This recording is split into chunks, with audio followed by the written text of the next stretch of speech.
Ezkerreko hainbat alderdik eta sindikatuk deitutako protestak Parisko kaleak hartu ditu igande honetan. Total Energies enpresako langileak soldata igoeraren aldeko greban daude murgilduta eta horrek hornidura eskasia ekarri du. Herrialdeko gasolindegien herenak erregairen baten eskasia du edo itxita dago eta erregaia duten zerbitzu guneetan ilara luzeak daude eta tentsioa nabaria da gidarien artean. Erosteko ahalmenaren galerak eta inflazio handia tarteko aurrekontu proiektua bide azkarretik onartzeak herrialdiko giroa gaiztotu du. Bihar sindikatuen txanda izango da, lanbide arteko mobilizazioa aurreikusten dute, sektore guztietan elkartasunerako greba deitu dute, tartean Ipar Euskal Herrian. Kaixo guztioi eguerdion, ongi etorriak gurean gaur magazinera. Urriak 17 ditu, astelena da, eta pobreziaren aurkako eguna dugu gaurkoa. Energia krisi betean, familia asko ari dira egoera honen ondorioak jasaten, iparraldean ikusi dugu Total Energies enpresako langileak soldata igoeraren aldeko greban daudela murgilduta, eta biharko sektore guztietan elkartasunezko greba deitu dutela. Eta hegoaldean, pobrezia energetikoa pairatzen dutenak, geroz eta gehiago dira. Udane Arbeo. Urriaren 17 hau pobreziaren aurkako nazioarteko eguna dugu, eta une honetan bizi dugun energia krisiarekin uste baino lotura handiagoa du. Azken hilabeteotan prezioak izugarri igo dira, elikagaiak, erregaiak, argindarra, lehentasunezkotza ditugun horien guztien kostuek goruntz egin dute. Egoera honi aurre egin ezin diotenak ez dira gutxi. Gipuzkoan Tolosaldea garatzen agentziak eskualdeko pobrezia energetikoaren diagnostikoa egin du, Gipuzkoako Foru Aldundiaren eskutik. Datuen arabera Tolosaldean 3.160 etxe bizitzak alegia eskualdeko etxen 16%ik pobrezia erlatiba jasaten dute, eta 987 etxe bizitzak 5%ek pobrezia larria. Hau da 4.000 etxe bizitza baino gehiagotan eskualdeko 5 etxe bizitzatik batean pobrezia energetikoa hauteman da, modu batera edo bestera. Tolosaldeako zifrak horiek badira pentsa nolakoak izango diren Euskal Herri osoko datuak. Energiaren egoera honi aurre egin ezin da, agintariek zenbait diru laguntza dituzte indarrean. Frantziar estatuaren kasuan, erregaien prezioa merketzeko laguntza litroko 30 zentimokoa azaro erdira arte luzatuko dute, eta hori ale Ipar Euskal Herrian ere eragina izango du. Egoera amesgaiztotza dute askorek, horren isla Total Energies enpresako langileak esaterako, soldata egoeraren aldeko greban daude murgilduta.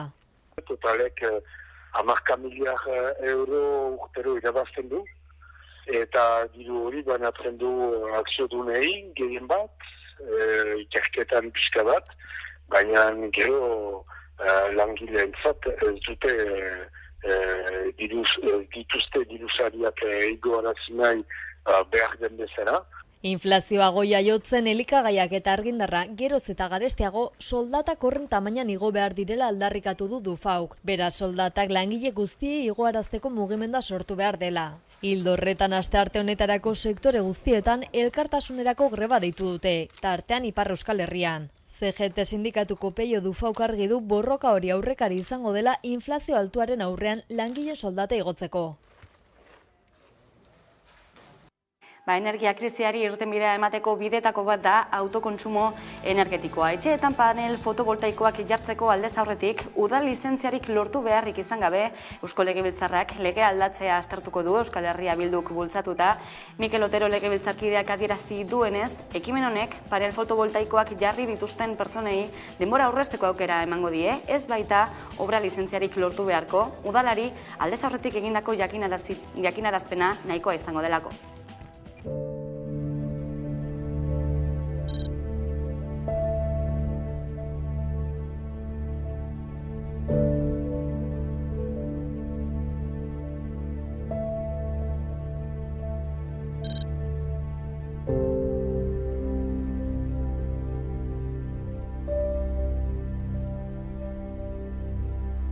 Gaur ekartzen dugun lege proposamena da, autokontsumoa errazteko lege proposamena bai, baina hirigintza eta lurzoruaren legearen artikulu zehatz bat aldatuz. Hau da, hirigintza eta lurzoruaren legeak bere 207. Artikuluan ezartzen du nola funtzionatzen duten obra lizentziak, obra udal lizentziak, eta hemen guk proposatzen duguna da salbuespen bat egitea fotovoltaikoaren instalazioak egin behar direnean eraikinetan.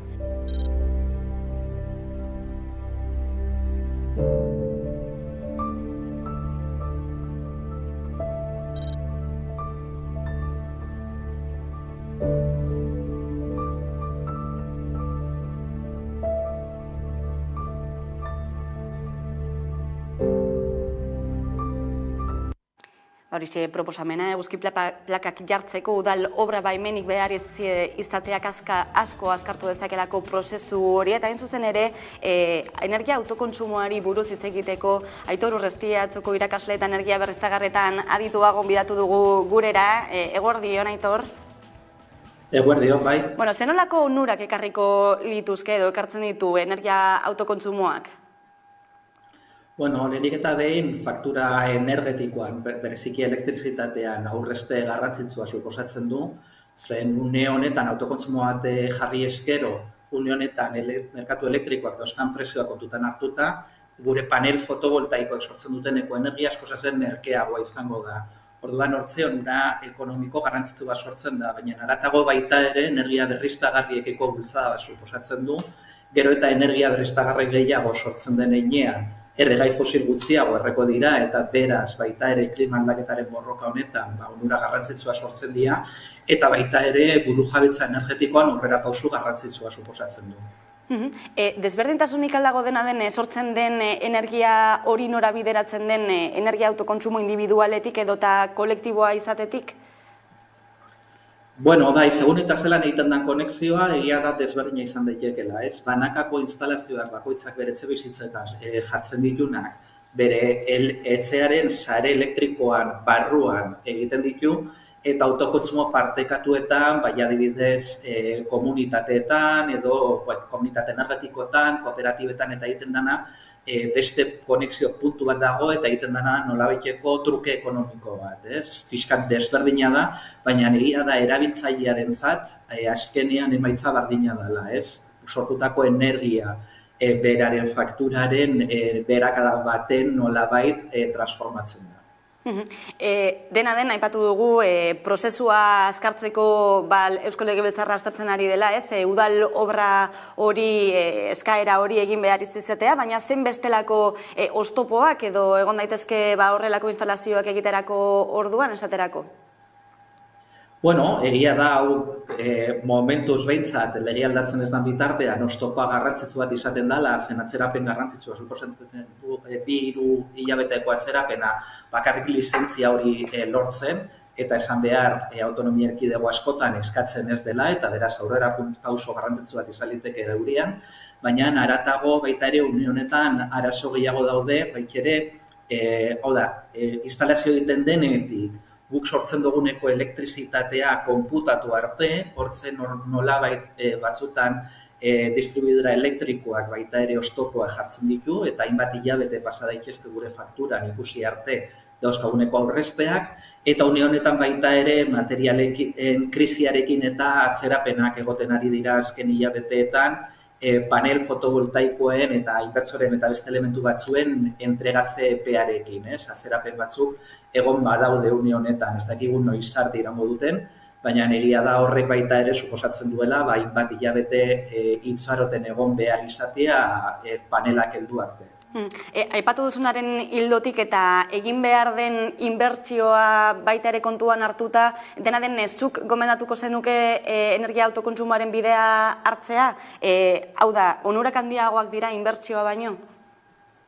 Bai, hori argi dago, une honetan dauzkaguneko merkatu elektrikoaren prezioekin oso errentagarria da, baina haratago baita ere prezio ohikoak, prezio arrunt batzuekin baita ere errentagarria da. Baina hemendik gainera lotu nahi dut hau pobrezia energetikoaren egunarekin, une honetan instalazio hauek bereziki dirua daukatenak egin dezakete eta pobrezia energetikoaren kontra borrokatzeko aukera interesgarri bat izango litzateke baita ere, baina egia da egoera ahul horietan daudeneko pertsonek, familiek ez daukatela dirurik honelako instalazio bat egiteko, eta nik uste kasu honetan erakundeek baita ere esfortzu handia egin behar dutela eta benetan inbertsio hauek bultzatu pobrezia energetikoaren kontra borrokatzeko baita ere. Mezu horrekin geldituko gara gaurko egunean. Aitor Urresti, eskerrik asko beste behin gurean izatagatik. Baita zuei ere. Eta ekonomia gaiekin jarraituta, Hego Euskal Herriko pentsiodunak Madrilen izan dira asteburuan, pentsioak urteko KPI pilatuaren arabera igotzea eta gutxieneko pentsioa bataz besteko soldataren 60%koa izatea eskatzeko.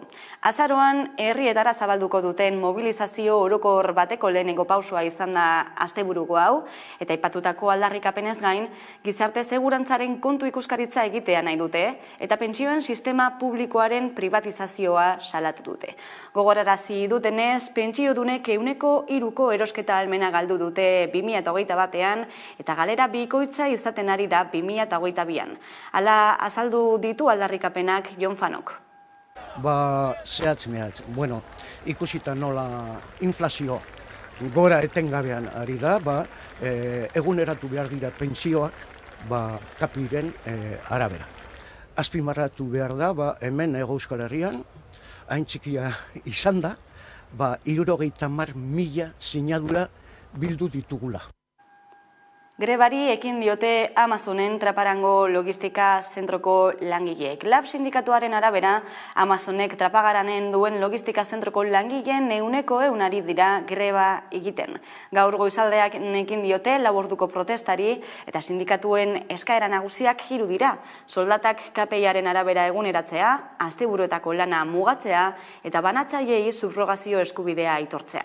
Konpainiaren irabazi handiak ikusita, arazorik gabe onartzeko moduko eskakizunak iruditzen zaizkio lab sindikatuari.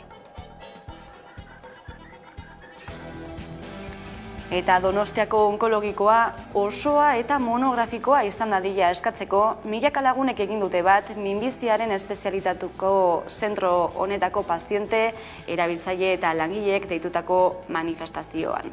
Onkologikoa bizi dadila aldarrikatu dute, iritzi dutelako, zentro hau hiltzen utzi dutela. Onkologiako paziente eta erabiltzaileen batzordeko kideak eta zentro horretako enpresa batzordeko lagunek gidatu dute manifestazioa.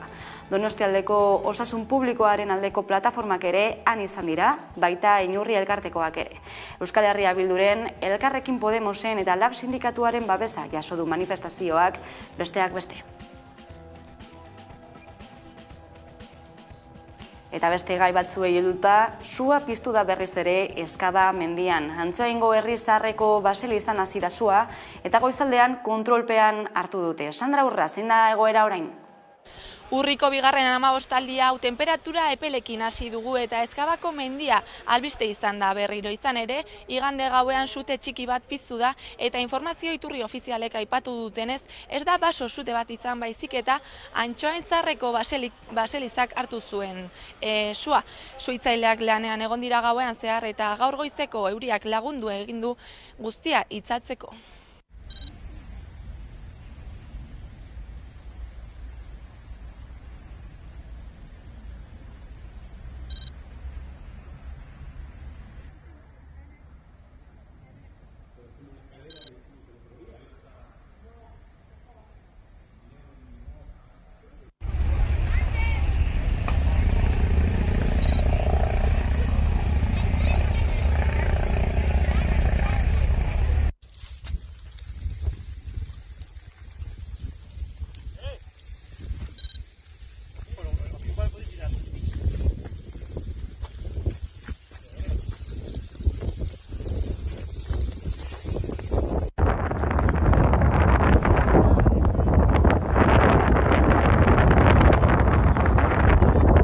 Eta kiroletan Euskal Herriko pilotarien kolektiboak Euskal Selekzioaren ofizialtasuna aldarrikatu du, izan ere, Euskal Selekzioak ezin izango du urriaren 23-tik 29 bitartean jokatuko den Biarritzeko munduko txapelketan parte hartu.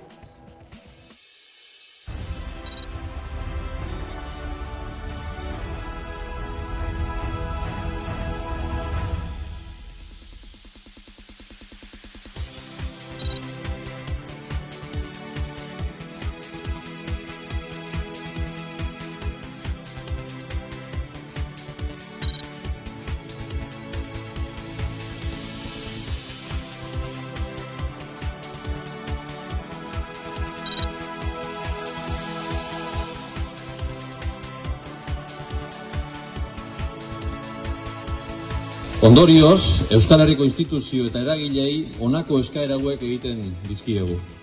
Munduko pilota batzarrari eta Euskal Pilota Federazioei eskatzen diegu jarrai dezatela egoera honi irtenbide bat aurkitzeko lanean eta har ditzatela helburuak lortzeko bidean behar diren erabakia. Aipatu dugu, urriaren 22-tik 29-ra Biarritzen jokatuko den munduko Euskal Pilota txapelketaren harira Euskal Pilota selekzioa deituriko kolektiboak Euskal selekzioaren ofizialtasuna aldarrikatu duela. Kolektiboaren kidea da Ander Martin eta pantaiaren beste alboan agurtuko dugu, eguerdion Ander. Ez dakit entzuten dugun, arazoak ote ditugun, ez dute bera entzuten eta, kaixo Ander? Orain bai, entzuten da, eguerdion, esan bezala. Ofizialtasuna aldarrikatzen ari zarete, aipatu dugu, nazioarteko Euskal Pilota Federazioak antolatzen dituen nazioarteko txapelketa ofizialetan ezin duzuelako parte hartu, paradoxa puntu bat ere badu honek, ez? Alazera, ez? Gurearen Euskal Pilotaren munduko txapelketa bat, Euskal Herrian eta ere Euskal selekzioa gabe. Ez dela hori aldarrikatzen dugu, gure selekzioa parte hartu dezan olako txapelketak gurean kirogenako. Zein bidetik uste duzu etorri daitekela irtenbidea?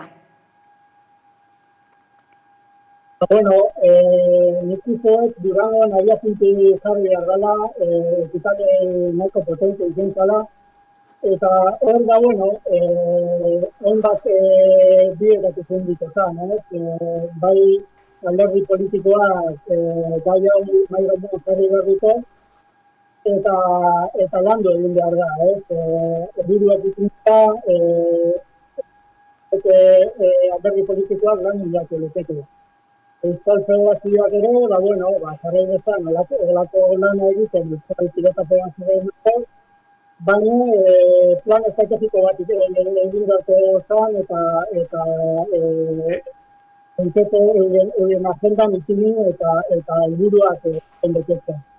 Eta gero hor dakago ere bai, beste erakunde bat, munduko pilota bat zarregala, eta nik uste dut ere bai aldatu beharko zan euren estrategia. Ez dut uste funtzionatzen da ginen dut euren aziran planteatzentakoa, eta guztiz Euskal Pilota selekzioen aldeko ofizialtasuna alde egin dut koleketela. Guztiak mai gainean jartzen badira, eta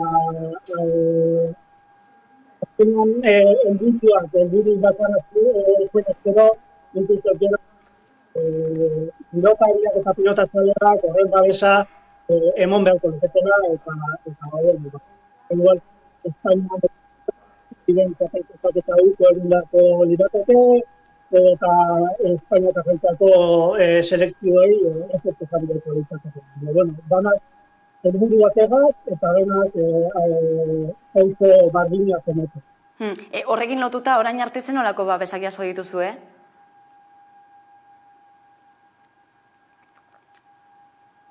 Bueno, Durangon azken zinean neko babes polita gontzan, federaziotik Euskal Pilota Federazioak sartu zan, hegoaldeko beste federazioak sartu ziren, Nafarroa izenezik, eta gero baita ere iparraldeko batzordea agertu zen gontzan. Gero beste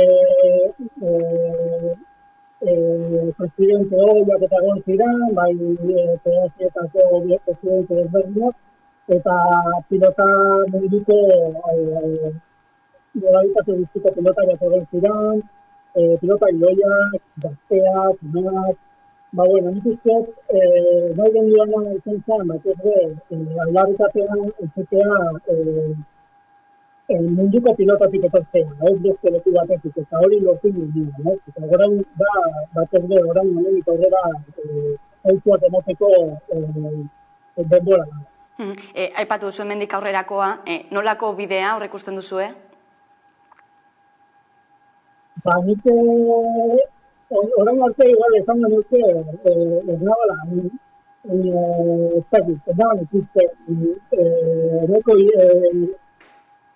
amakauta dana eta bueno, nik Durangon ikusten nabena, postiko metzen edan, eta uste Hemendik aurrera, igual, bentsat pausoak egiten badira, eta bentsat dane batera bagoiaz, zer eta oso zaila izango dela, prozesu lortuan. Ander Martin, Euskal Pilota Selekzioko kolektibotik eskerrik asko gaurkoan azalpen hauek guztiak emateagatik, hurrengora arte. Eta jendetza batu da Tafallan, Nafarroako ikastolen aldeko jaian eta eguraldia lagun, bisitariek era guztietako ekintzez gozatu ahal izan dute, Garceres de los Fallos ikastorak antolatutako 4 guneetan. Sandra Burra, Iruña, konta iguzu. Jendetza elkartu da Tafallan aurtengo Nafarroa oinez ospatzeko. Erdian ere lelopean milaka lagun izan dira euskaraz bizitzeko eskubidea aldarrikatu dutenak. Aipatzekoa da aurten Tafallako Garces de los Fallos ikastolak bildu duen diru hau ez duela inbertsio handirik egiteko erabiliko baizik eta zorrak ordaintzeko erabiliko dituela. Aipatzekoa da horretaz gain leloa pasatu dietela hurrengo urtean Nafarroa oinezean sakanan ospatzeko Etxarriko Andramari ikastolan hain zuzen ere. Mila esker euskara babesten ari zareten guztioi. Mila esker bihotz-bihotzez Tafallako ikastola eta bere proiektua laguntzeagatik.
Ikusi duzu eta Tafallan milaka lagun bildu dituela Nafarroa oinezek erdian ere lelopean euskaltzalek ez dute utzik egin eta goraino bete dute 1 kilometroko ibilbidea. Garces de los Fallos ikastolako zuzendaria da Paula Arregi. Eguerdion, Paula? Kaixo, eguerdion guztioi. Irudiak ikusi berri ditugu, balorazio ona, ez da, aurreikuspenak bete dira? Bai, oso pozik gaude, egun arrakastatsua izan zen, egun edo asteburu esan dezagun, bi egunez ospatu genuen gure Nafarroa oineza, eta gaur aje emozionala geratzen zaigu. Aipatu duzu ez da, zertarako erabiliko duzu aurtengo irabaziak? Bueno, 3 helburu nagusi izan ditugu beti, lehena izango litzateke euskara eta euskal kultura Tafalla eta zonaldean sustatzea, eramatea, aisialdira eramatea eta horretan gabiltza. Ondoren, etorriko lirateke helburu ekonomikoa dutenak. 2 eraikin ditugu, horietariko bat nahiko zaharkitua geratu da eta gure proiektu pedagogikoa aurrera eramateko espazio berriak sortu behar ditugu. Eta azkenekoa, 2011 oinezari esker, sortu genuen DBH-ko eraikina, izugarri polita dena, baina zorak ekarri dizkigu eta zor horiek ja gainetik kendu nahiko genituzke behingoz. 4. aldia izan da Tafallan Nafarroa oinez ospatu izan dela, duela 36 urte izan zen lehen dabiziko hori, eta ordutik aldaketa handiak gertatu dira, baina hizkuntza eskubideen aldetik zein da egoera?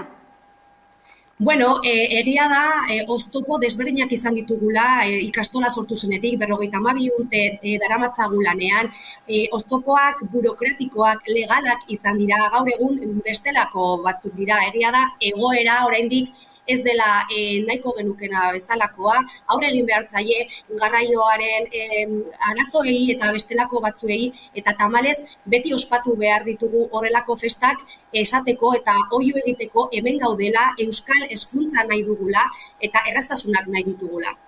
Bain zuzen ere zeuen ikastola Nafarroako erdialdean kokatuta dago eta urtez urte, euskalduntzeko bide horretan hasia ere induzu, leloarekin bat eginda. Zer ez da nahi du horrek, hainbeste pertsona euskalduntzeak? Bueno, hori bat da egia esan, orain atzeraka egiten duzunean, 7 familiekin hasi zen gure ikastola, ikastolari esker euskara euskalduna izaten ari da, eta azken belaunaldi hauekin loraldi polit bat izaten ari garela esango nuke. Oso garrantzitsua da esatea euskaraz bizi daitekeela, komunikatu gaitezkeela, dantzatu, abestu, eta horregatik aisialdia oso garrantzitsua da, zerbait landu behar duguna, eta esango nuke horretan gabiltzala, eta naiz eta bidea oraindik luzea den, ongi ari garela. Hala izaten jarrai dadila, Paula Arregi, eskerrik asko gurean izateagatik. Mila esker zuei, agur. Eta kulturarekin jarraituta Euskadi Literatur Sariak, Usue Paolaza, Leire Bilbao eta Maite Mutuberriarentzat izan dira aurten, euskarazko literatura, euskarazko haur eta gazte literatura eta literatur lanen ilustrazioa modalitateko irabazleak badira, urren azarren 24an egingo dute sariak banatzeko ekitaldia Donostian. Gasteizko Artium Museoan ezagutzera eman dira Euskadi Literatura Sarietako aurtengo irabazleak. Usue Paolaza, Leire Bilbao eta Maite Mutuberria dira saritutako lanen idazleak. Lourdes Otaegik, Ane Labakak, Jon Martinek, Jurre Ugartek eta Josu Jimenezek osatu dute aurtengo epaimaia. Momentuz 3 kategorien irabazleak iragarri dituzte. Euskarazko literatura saria, euskarazko haur eta gazte literatura saria eta azkenik literatura lanaren ilustrazio saria. Liburu honek kontatzen du ume baten egunerokoa soinu banda baten bidez. Hau da, esnatzen denetik, lokartzen den arte, bere inguruan dituen soinu, sarata, musikak hartu eta horiekin poema bisual eta jostagarriak egiten du. Eta zer erabili ditugu? Batetik kaligramak eta bestetik onomatopeiak. Irrimola da jolasteko liburu bat, oso ume txiki-txikiendako, eta bertan aurkituko dituzte 8 protagonista, kalera doazela jolastera, eta iragartzen dute irrimola datorrela. Zer da irrimola? Irria eragiten duen zirimola. Kontatzen dituztu gauza asko, ipuiak direlako, 9 dira eta bakoitza independientea da. Uste dut gai batzuk aukeratu behar banitu arrostasuna izango litzakela nagusia, lurrek bere inguruarekiko, bere buruarekiko, sentitzen duen arrostasuna boterean dauden diskursoak bereekin talka egiten dutenean, arrostasuna edo egokitu ezina individu ahul bat izanik makroestruktura guzti horien azpian, eta esan dudan ze aukera dago hor duintasunerako edo moralerako edo koherentziarako. Uste torren bueltan dabiltzela ipuiak. Saridun bakoitzak 18.000 euroko saria izango du, eta beste 4.000 euro eskura ditzake bere lana beste hizkuntza batean argitaratzen badu. Kultura eta hezkuntza sailak datorren astean iragarriko ditu falta diren sariak. Sari hauetan helburu nagusi bat dago, eta da zuei, sortzaileei, rekonozimentu bat egitea, eta jendearen aurrean aitortza publiko bat egitea zuen lanagatik. Eta horrekin batera animoa eginkizun horretan jarraitu dezazuen. Azaroaren 24an sariak banatzeko ekitaldia izango da Donostian, Tabakalera Kultura Zentroan hain zuzen ere. Horiek izan dira eguneko lerroburuak, tarte baten ostean itzuliko gara eguneko elkarrizketa nagusiarekin. Gaurkoan gurean izango dugu Eneko Andueza, PSeren idazkari nagusia, orain arte.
Jaurlaritzari atea irekiko diogu, horretarako gaurkoan gurekin daukagu Eneko Andueza, PSE Euskadiko Ezkerraren idazkari nagusia. Eguerdion, ongi etorri. Kaixo, eguerdion, eskerrik asko.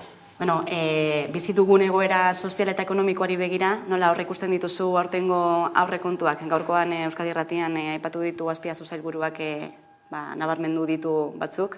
Bueno, oso garrantzitsua dira esango nuke, ezta? Covida pasatugu ostean, gerra ailegatu zaigu eta egoerari aurre egiteko funtsezkoa da aurrekontu sozial batzuk eukitea, espansiboak izatea, eta albadegu alden babes gehien lortu behar dituzten aurrekontuak euki behar ditugu bai hemen eta bai Espainian ere, funtsezkoa diralako batez ere etorkizuna garatzeko. Beraz, momentu soziopolitiko eta ekonomiko oso konkretu batean gaude, beraz, aurrekontuak betiko moduan behar diren politikak garatzeko funtsezkoak diren kontuak izango dira.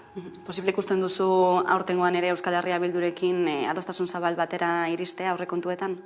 Uste dugu positiboa izango litzatekela, ez bakarrikan EH Bildu, baizik eta Elkarrekin Podemos behintzat aurrekontu hoiei babesa emotia, ezta? Uste dugu pasatako urtean lortu genuen itxun oso positiboa izan zela aurrekontu hoiei perfil sozial gehiago emoteko eta nik espero dutana aurten be hori posible izatea eta albadegu gehiengo oso zabal batengatik babesa emotia guri ontzat ikusiko genuke. Eusko Jaurlaritzak iragarri du aurtengo zerga bilketa inoiz baino handiagoa izango dela, nola egingo da hori? Uste dugu dakagun sistema fiskala ona dela eta emaitzak hor daude eta azken finean sistema horren bitxartez posible izaten da politika soziale horiek aurrera eramatia. Ontxe bertan gastu sozial handia dakagu, oso beharrezkoa den gastu sozial bat daukagu eta hori mantentzeko gure ongizate estatua mantentzeko, politika sozialak aurrera eramateko, gure enpresei ere babesa emoteko oso beharrezkoa da sistema fiskal on bat eukitea eta horren bitartez diru sarrerak behintzat hori mantentzea eta hori bermatzea. Ez litzatekelako posible izango diru sarrerak murriztuko bagenitu. Beraz, oso garrantzitsua da gure sistema fiskala, oso garrantzitsua da diru sarrera horiek mantentzia eta alba da ere haunditzea batez ere gehiago dutenek gehiago aportatzen eta horren bitartez ditugun politika guzti horiez etorkizuna garatzeko posible egiten dute politika horiek egitea. Fiskalitate eredua aldatzaren alde egin dute esaterako Euskal Herria Bilduk eta Elkarrekin Podemosek progresibitatea eskatzen dute ez, gehien dutenek gehiago zerga gehiago izateko, zer deritzozu?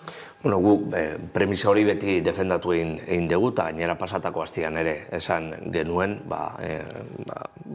kontseilua batu eta gero Azpiazu jaunak emon zituen datuen arabera eta politika fiskal berrien arabera guk ere esan genuen horrekin etzela nahikoa eta uste genuela progresibitatearen arabera beste erabateko neurri fiskalak esartzeko moduan gauzela. Guretzako funtsezkoa da ontxo bertan gehien dutenak gehiago aportatzia batez be oindala 10 urte jasan genituen krisiaren ondorioak oso presente ditugulako.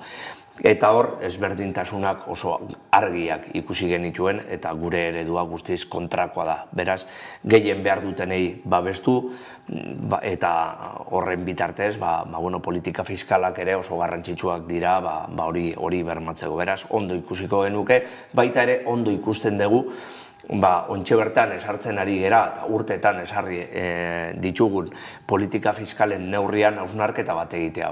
Askotan egoerari begiratuta neurri puntualak izaten direlako, neurri puntual horiek gero betirako gelditzen direlako eta azken finean oso positibo izango litzateke denon artean hausnarketa sakon bat egitea ditugun fiskalitateari buelta bat emoteko eta politika batzuk sendotzeko.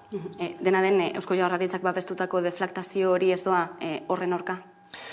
Uste dut ezetz, eta gainera deflaktazioari buruz azkenengo egunetan eta asteetan pilo bat berba egin dugu, baina deflaktazioa urte askotan normaltasun osoz egin dugun gauza bat izan da, eta ez bakarrikan gobernu hauen eskutik, eta baita ere beste gobernuen eskutik, eta bere garaian ere EH Bilduk Gipuzkoako gobernuan zeuala deflaktazioa ere aplikatu gintzun. Hori, ajuste neurri bat izaten da, eta diru sarreren arabera ikusten da hori, baina uste dugu hori ez dela ez positiboa ez negatiboa, oso teknikoa baizik. Eta horren arabera eta diru sarrerak ikusitza, posible baldin bada horri tope bat jartzia, eta batez be, guk pasatako deflaktazioan egin genduan bezala, 200 euroko premia hori emotia gehien behar dutenei babesteko, positiboa ikusten ditugu alako neurriak. Baina lehen esaten neban moduan,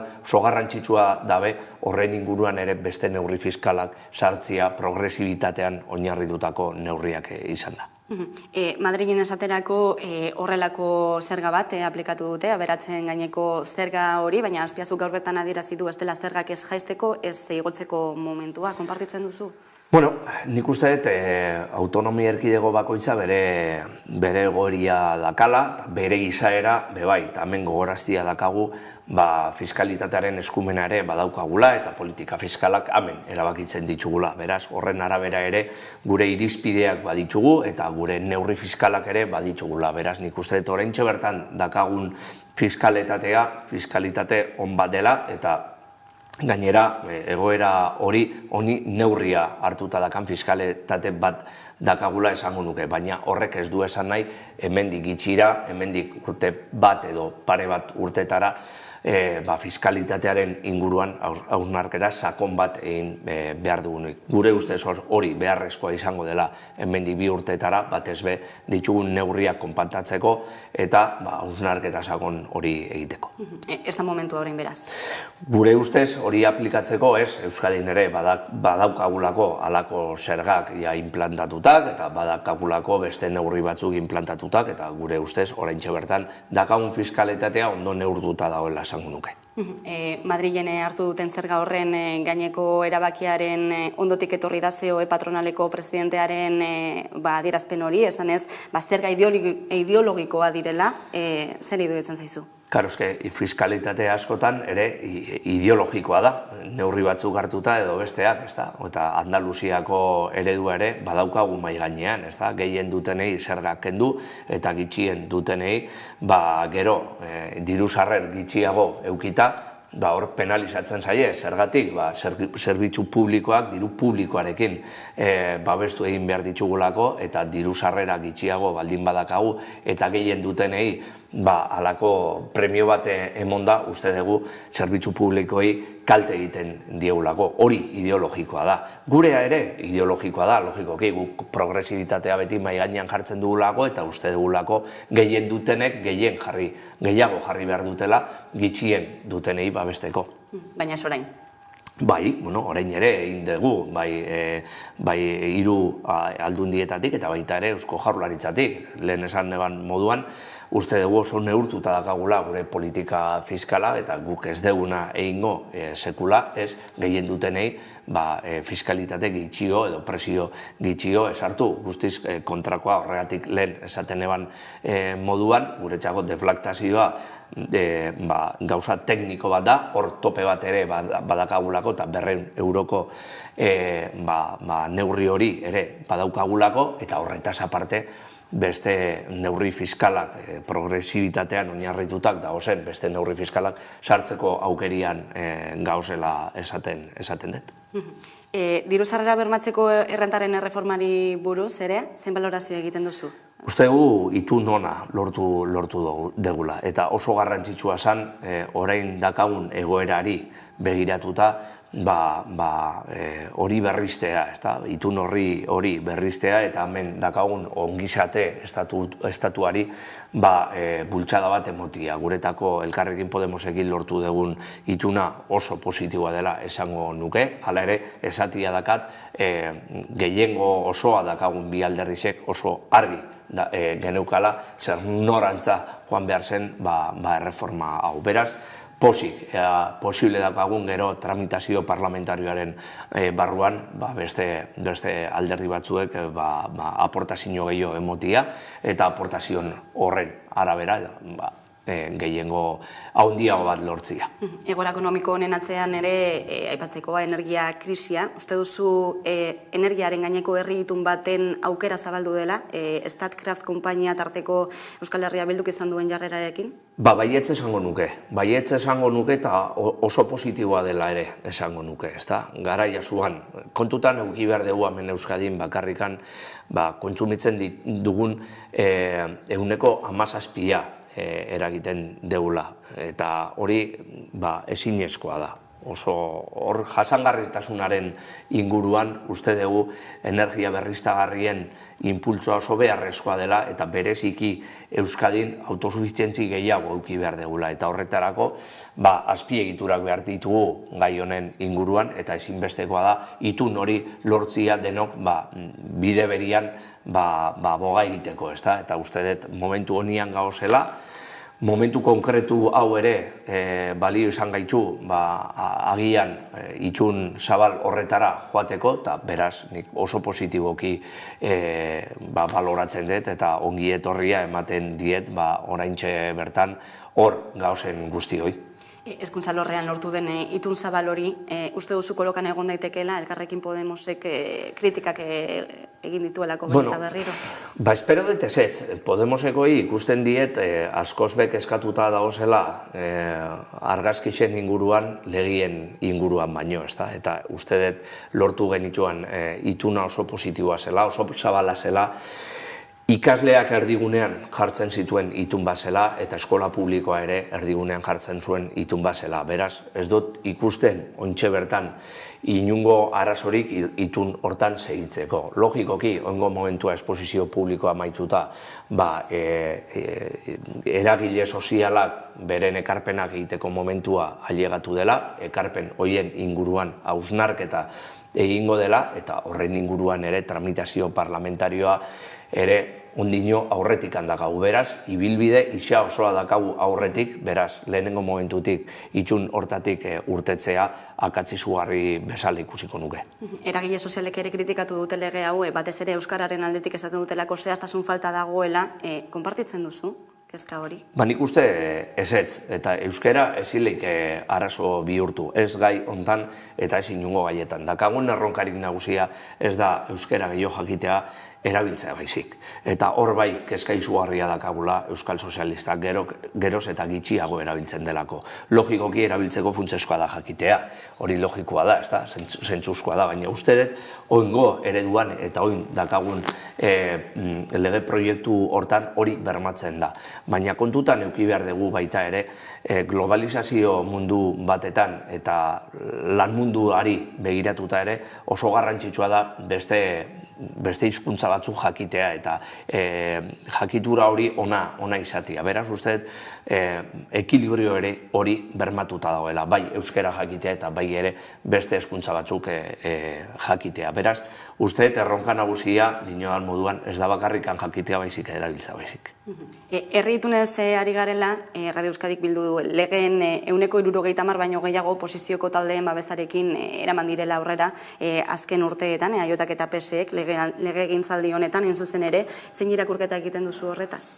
Legealdi hasi zenean argi eta garbi lagendun sozialiston posizioa ez da. Beti esan dugu eskuzabaltasunez jokatu behar genuela, naiz eta gehiengo bat euki parlamentuan, pasatako legealdizan hori esen gertatzen, eta beharrezkoa zen beste alderdi politikoekin itunak lortzia, baina arata gehiago momentu honi ikusitza, guk beti esan dugu eskuzabaltasun hori guren eskutik etorriko zala baita bet. Eta guk beti esan dugu guren hortasunean ere badaola ezberdinen arteko akordioa lortzeko gaitasun hori eta demostratu egin dugu. Ez bakarrik aldegiekin, baizik eta arata gehiago ostegunero lortzen ditugun itunen inguruan. Beraz, pozgarria da, eta uste momentua politika zerbaitetarako balio duela demostratzeko badala. EAJarekin harremanak zer moduz daude? Ondo, nik esango nuke normaltasun osoz ikusi degula ditugun desadostasunak, horien inguruan ere esatia dakat askok adostatuta dauzela, bakoitzak bere nortasun dauka alderdi moduan eta logikoa danaz. Bakoitzak bere posizioak mantentzen ditu, baina uste dut osasuntsu dauzela harreman horiek. Ez duzu EAJak zuen ahotsa entzuten duela? Nik uste baietz eta kontuntan hartu baita ere, eta askotan ere, etzaio gustaten esaten deuna, baina hori normaltasun demokratikoan ere onartu egin behar da. Azken aldian ikamika batzuk izan dira zuen artean, batez ere idazkari nagusi kargoa hartu zenuenetik, zein da egiten duzun irakurketa? Nik argi eta garbi berbaiten dut, nik ez naz izkutatzen eta ez naz sumisoa eta nire eritzia beti eta nire alderdiaren eritzia publikoki esaten dut. Eta esatia dakat ez da bakarrikan Eneko Anduezaren eritzisa, baizik eta nik idazkari moduan nire ejekutibako eritzia ere plazaratzen dodala, beraz alderdiaren eritzia da nire ahotik urtetzen dana. Nik hori normaltasunen kokatzen dut eta ez diot buelta gehiago emango. Beraz, balizko koalizioetarako lehentasunezkoa izaten jarretuko duzuentzako EAJ? Ez dakit, berai ere galdetzi ere badakazute, ez da? Gure intentzioa beti esan dugu alde batetik egonkortasuna lortzia dela eta elkar bizikidetza sendotzia eta logikoki garaiak ere aldatuko direla eta lehenik eta behin gizarteak emon behar digula bakoitzari behar dugun indarra, ez da? Eta hor kokatuko gaitu eta horren arabera eta programak ikusiko dugu zertarako nahi dugun gobernuetan egon. Gu beti esaten dugu guretako garrantzitsuena da zertarako egon behar garen gobernuetan eta ez norekin. Eta Euskal Herria Bildurekin edota Elkarrekin Podemosekin Ezkerreko hiruko balizko koalizio hori mahai gainean duzue? Beti hirukote hori aipatzen da, baina auskalo hauteskundeen ondoren zer nolako emaitzak eukiten ditugun bakoitzak. Akaso hirukote hori ez da hirukotea eta bikotea izaleike, ez da? Auskalo Podemosek zer nolako emaitzak eukiten ditun. Tokiko leku batzuetan EH Bildurekin harreman oso ona daukagu eta esatia daukagu eta denborakin ikusiko dugu aber ze gertatzen den, baina beti premisa horiek presente eduki behar ditugu. Egonkortasuna, elkar bizikidetza eta zertarako eta ez hainbeste norekin. Baina bateragarriak izan daitezke proiektu politiko horiek?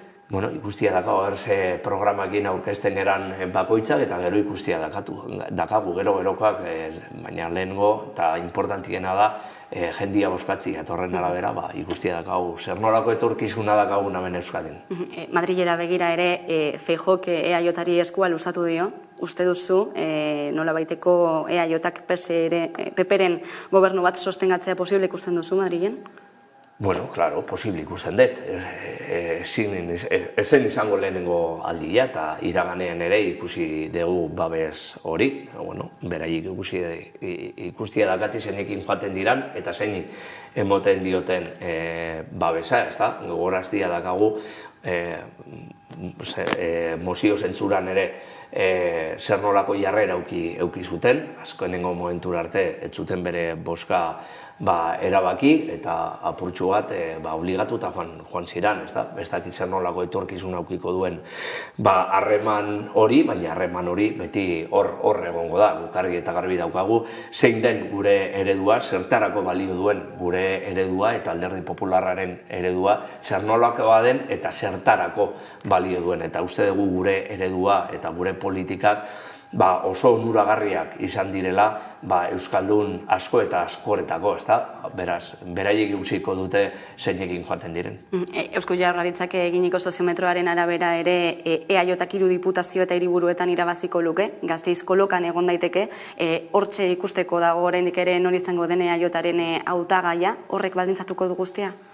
Guk ez diogu kasu gehiagei emoten halako gauzei, ez da? Bai Gasteizen bereziki eta baita ere Donostian gorakada oso importantea eduki dugu soziometro horren arabera, eta hori lanaren emaitza da, beraz gure eskuan dago garaipenak lortzia edo beste emaitza batzuk lortzia, beraz hildo honetatik jarraituko dugu lanean hori posible egiteko. Donostian Marisol Garmendiaren garaipena Odon Elorzaren aurrean kritikak sustatu ditu, Elorzaren esanetan zuzendaritzari zuzendutakoak, nola irakurri dituzu? Ez dut balorazio horiko egingo horren inguruan, nik uste prozesua oso gardena eta oso eredugarria izan dela esango nuke. Uste dut oso positiboki ikusi dela baita ere gizartean, Donostian bereziki. Interes politiko handia eman dau prozesu hau eta eredugarria dela esango nuke. Batez be oso gardentasun ezin dalako, hautagai bakoitza bere proiektua saltzeko aukeria eduki dabelako eta gero gure militanteek erabaki egin dutelako zein izan behar duen eredu hori edo proiektu hori aurrera eman behar duen alderdikidea. Beraz, horrekin geldituko naiz eta uste dut beste alderdixak ere eredu moduan ikusi lekela salako gure prozesuak. Azken galdera bat ere amaitzeko, atzokoan Lasata Zabalaren heriotzaren urte hurrena izan zelako, eta urriaren 12an Denis Itsasok adierazitako Gora Guardia Zibila esaldiak oraindik oihartzuna izan zuelako, Itsasoren jarrera babestuen duzu? Nik uste dut gauza bat eta bestia nahaztia akatz bat dela. Nik uste dut Denis Itsasoren hitzak kontestu batean zegoazela, zan eguna salako eta bere kargua dena delako, ez dut ondo elo txartu ikusten duanik egin beharrekoa zen, eta gainera nik positiboki ikusten dut, gainera elebiduna egitea, eta euskeraz egitea, nik ez dut ezer arrarorik ikusten. Beste gauza bat, da Lasa eta Zabalaren gaia, nik beti oso kontundente izan naiz gai honen inguruan, beti esan dut egia, justizia eta reparazioa beharrezkoa dela, eta nire aldetik beti biktimak nik ondoan ikusiko gaituela. Beraz, nik beraien gertu egoteko pres nago eta beti izango naiz. Baina, egunean bertan urriaren 12an arrabotsa sortu zuten hitzok biktimak, estatuko biktimak humilatu sentitu zirelako. Beste batzutan ere, beste biktimak humilatutak ikusten ditugu eta hori denuntziaten dutenek ez dute esaten, beraz, hori joko politikoa dela esango nuke. Elkarbizitzaren bidean, beraz, politika gaiantzen da, esango zenuke? Nik uste dut elkarbizikidetza sendo bat lortzeko ondino bidea egitea dakagu, desente asko dakagu egiteko, nik beti bide hori egiteko prest egongo naiz. Beneko handu ez APSren idazkari nagusia, ezkerrik asko gaurkoan Amaika Telebistara gerturatzeagatik. Zuei, egunon. Eta momentu baten ostean itzuliko gara, eguneko solasaldiari ekiteko, gaurkoan gurean izango ditugu Zuriñe Rodríguez eta Miguel Aizpuru, orain arte.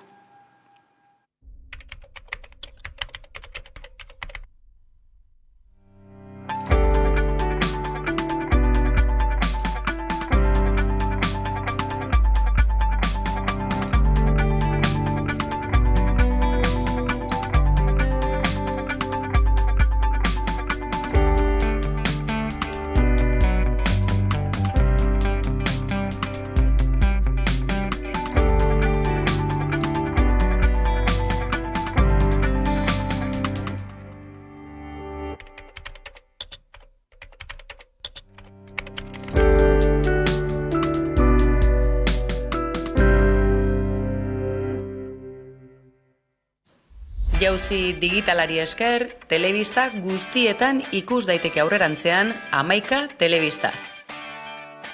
Edozein etxetatik, Amaika, zuzenean zein nahieran ikusteko aukera ematen digun aplikazioa aurkeztu baitu Amaikak. Aplikazio hau instalatzeko Google Play plataforman Amaika bilatu, klikatu, deskargatu eta abian jartzea besterik ez duzue.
esnatuko zara.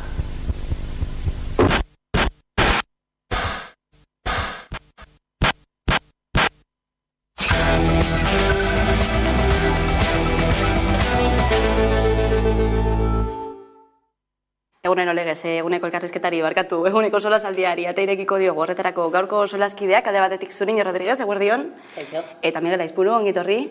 Bueno, gaur pobreziaren aurkako eguna, eta hain zuzen ere, asteburuan, Frantziako estatuan izan diren mobilizazio horiek gogoan alde batetik, ezta? Eta bestetik ere, Euskal Autonomia Erkidegoko aurrekontuak zenolakoak izango diren ere, ikusten hasiak garen eguna da. Bat eta bestea, ez? Erlazionatu daiteke, nola ikusten duzue dena den Frantziar estatuko mobilizazio horiek, bihar greba intersindikala ere izango dutelako, ez dakite ona olatu hori etorrikote den.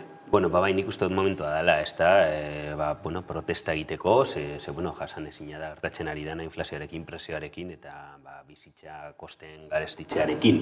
Eta esango nuke, frantsesek batzutan izan direla horrekariak, ez horietan, ze oraindik ere, sindikatuek adibidez piso handia daukate Frantziako gizartean, eta askotan ikusi ditugu greba oso potenteak, ez, hemen adibidez, ez dugu hainbeste ikusten, ez, momentu sindikatuak, itxoiten da biz, ez, ziurazki ikusiko ditugu mobilizazioak, eta batzuetan ikusi ditugu, baina Frantziako esango nuke nahiko potente izan dela, eta egon bar garela adi, ez da, eskerrak bebai Frantzian zapatuan egin zuen, indar demostrazio bat, eta, badirudi hor mugimendu bat sortu aldala, ez da, protesta mugimendu bat, así que, jarraitu beharko dugu, ez da.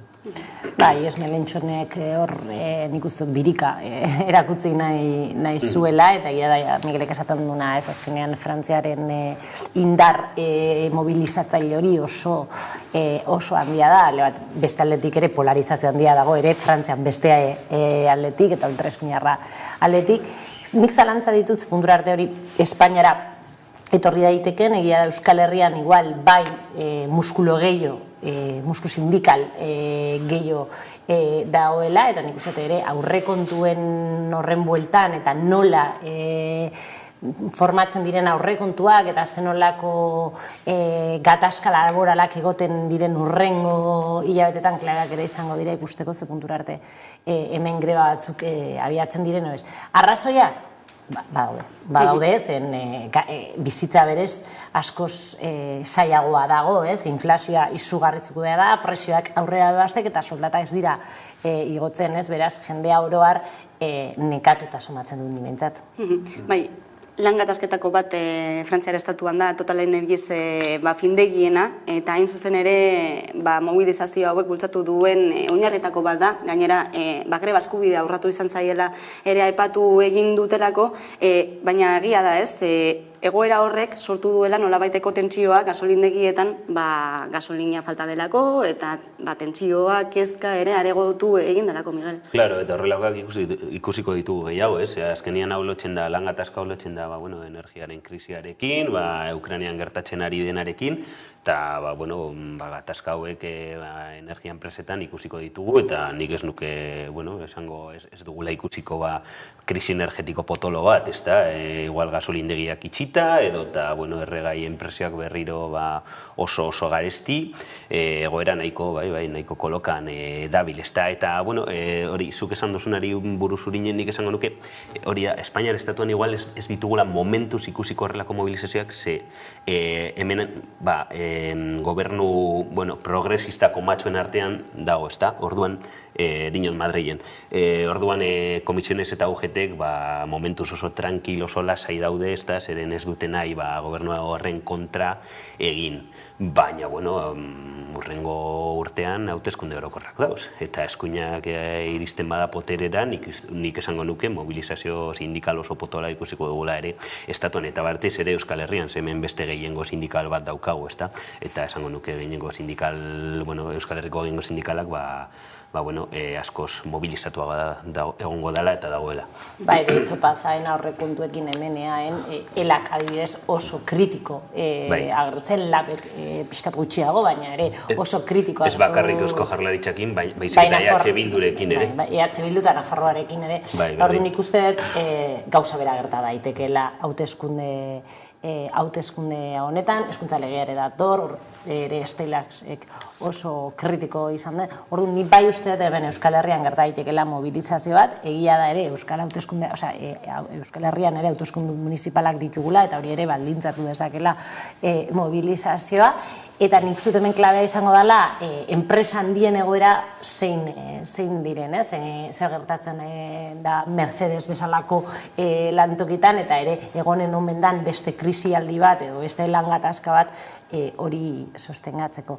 Egia da, Madrilen, nik uste saiatzen ari dana bat, ez ere da, oso modu estetikoan eta oso propagandistikoan neurri sozialak iragarri, eta hori nola ez ekartzen du sindikatuen pizkat ez atzera pausu moduko bat. Baina atentzioa igoko da, eta adibidez PPek nik uste dut jarri dela Feijorena, jarri dela hauteskundetara begira eta tensionatuko duela ere eztabaida politikoa. Eta monetan enbestaldean dago patronala ez, baina eta berriro esan ez, ez dela soldatak igotzeko momentua, ez dela zergak igotzeko momentua, hemen Euskadin ere ikusten duguna. Bai, baina patronalak badakigu ez beti ze defendatzen duen, ez da sorpresa izango zen, kontrakoa defendatzea, ez da.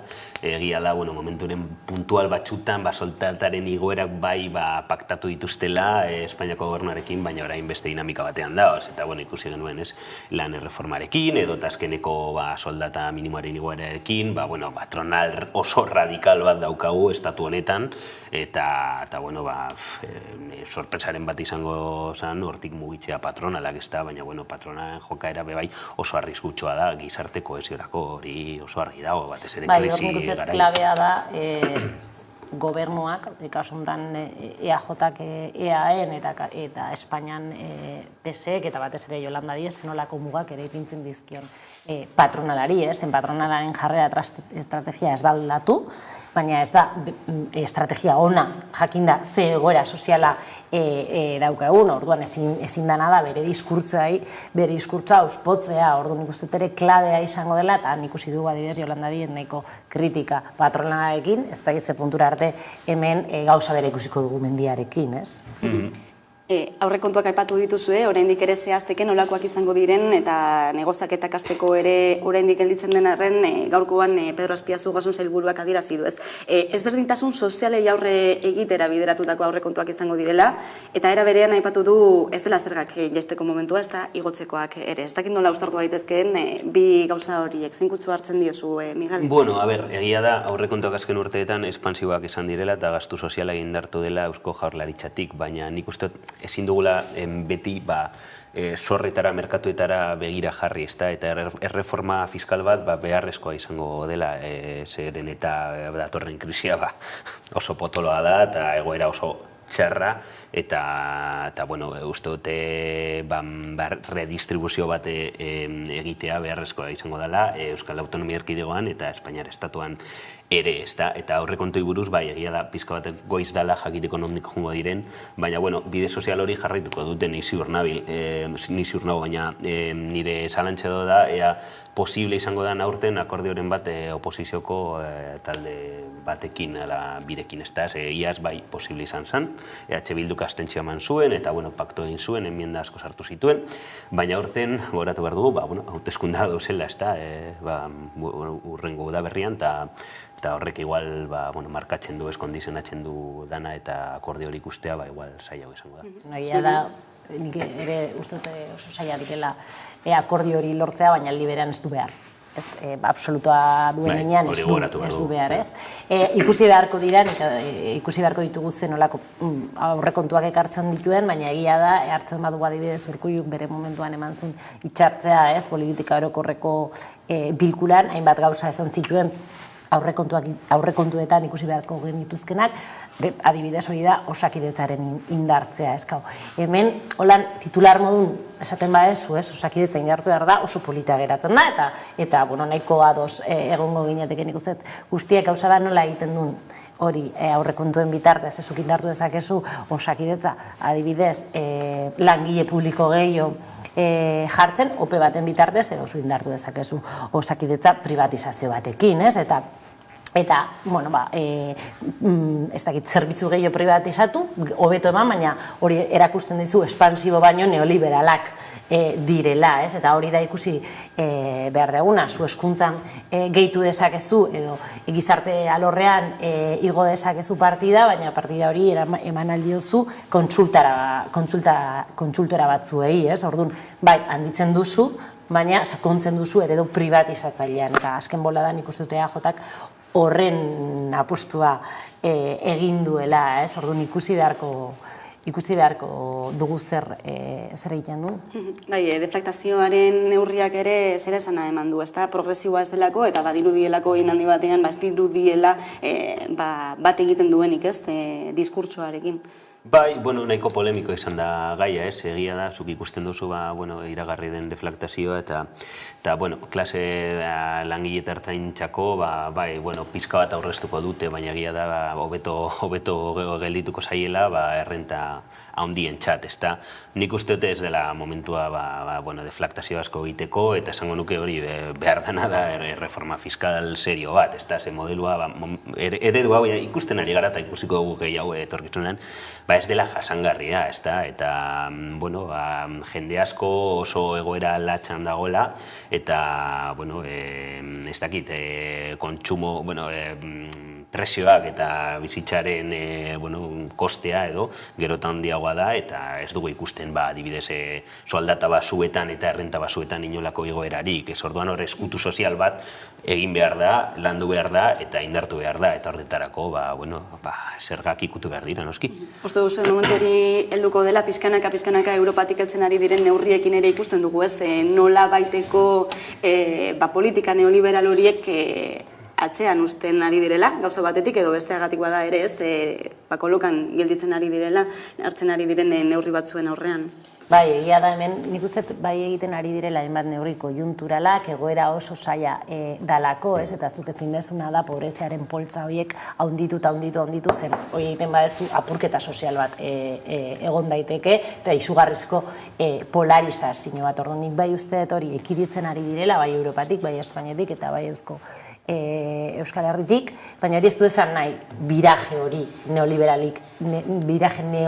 hori dezagertu denik. Hori esaten du modu konjuntural batean hainbat neurri hartu direla egoera latzari aurre egiteko. Baina neurri horiek izan behar dira estrukturalak benetan eredutaz hitz egiteko. Eta orduan, adibidez, deflaktazioaren neurria askotan hitz egitea batez Alderdi Popularra nahiko ados dago deflaktazioarekin, eta hori ere esan nahi digu zerbait, baina oso populista eta oso estetikoa izan daiteke, zu jendeari ez daten diozu, deflaktatuko dugu ekonomia, deflakzio hitza nahiko saia da ulertzeko, eta orduan nik ez dakitzue, baina nire eguneroko jendea ez duela biltzen hitza, eta orduan zer den oso ondo ez dakit, orduan oso modu simplifikante batean esaten zaie, lasai, zuk ordainduko duzu gutxigo deklarazioa ailegatzen zaizunen. Orduan, hori entzutean, oso ondo, bizitza garestitzen ari zait, eta esaten diate gutxigo ordainduko dudala, edo gehiago emango didatela deklarazio egiterakoa.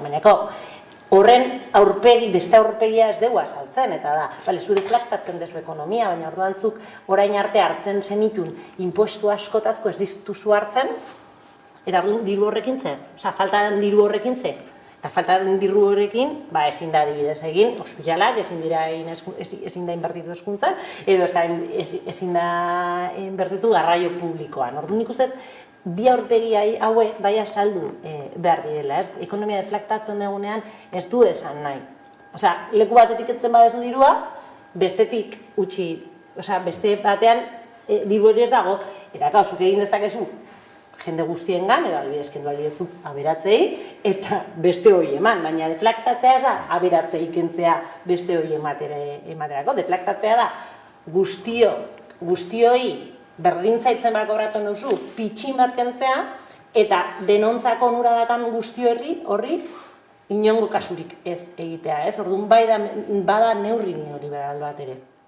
Neurri orokorra da, eta gero hori, galtzen den rekaudazio hori estaltzen da, merkatuetara juten lehen esan dudan bezala, baina esken nik uste momentu horretan bide hori ez dela egokia, ez da, ezin duzu bai, kriston zorra auki, eta, zure bide bakarra merkatuetara jutea zerga parkatu zorra publikoa saltxera, nik uste bide hori bukatu behar dela, ez da. Eta gero Europatik datozen ideiak, egia da austerizide hori bukatu dela, ez da, baina gero, beste movimentu nahiko kezkagarriak ikusten ditugu, adibidez, indarra hartzen duen ultraeskuinak, adibidez Meloni Italian, izango da ultraeskuina eta identitaria, baina politika ekonomikoak eta fiskalak neoliberalak dira guztiz, ez da orduan hor kontra esan bat dago, Europak dioen, Bruselak dioen plan berrien artean, eta gero eskuina eta ultraeskuinako indarrak bere estatuetan egiten ari direnarekin. Energia eta ekonomia krisi honetan buruhausteak sortzen ari duena da, alde batetik elektrizitatearen faktura, baina gasarena ere, ez dakitzuek etxean gasarik duzuen, igarri duzu, ez da? Tamales, ez ditut plaka solarrik edo, hombre, noski igarri dela, ez azken urtean batez ere izan da pasada batez egoera fakturan, eta azkenian segiten duzu, ez duzu kalefazkinoa jartzen, ez neguan, baina hori bebai azkenian zuk sufritzea, ez efektu horiek, oso tristea da, ez da hori bidea, ez modu batean limitatu behar da, ez nik zorionez, bakarrik bizina ez dut gastu oso alturik. Batzuk esaten dute, elkarrekin dutxatu behar garela horrezko. Bakarrik bizitzea, zentzonetan ez da ideia hona. Ez, baina, etxe bat, ez dakit, seme alabekin, familia handi bat, edo, sufritu behar du asko, bai. Batez ere galdara komunitarioak dituztenek, ez? Alde batetik zein tarifa duzun, desberdina delako, ez, gero ere presioa biderkatu daitekelako, esaterako gaz galdara komunitarioetan zati bat finkoa da, baina bestea aldakorra, beraz, urtean lau aldiz garestitu edo merketu daiteke, eta hain zuzen ere, honi buruz hitz egiteko daukagu pategiaren bestaldean Niko Kuenka, ekonomialaria da bera, ez dakite daukagun hortik, Niko?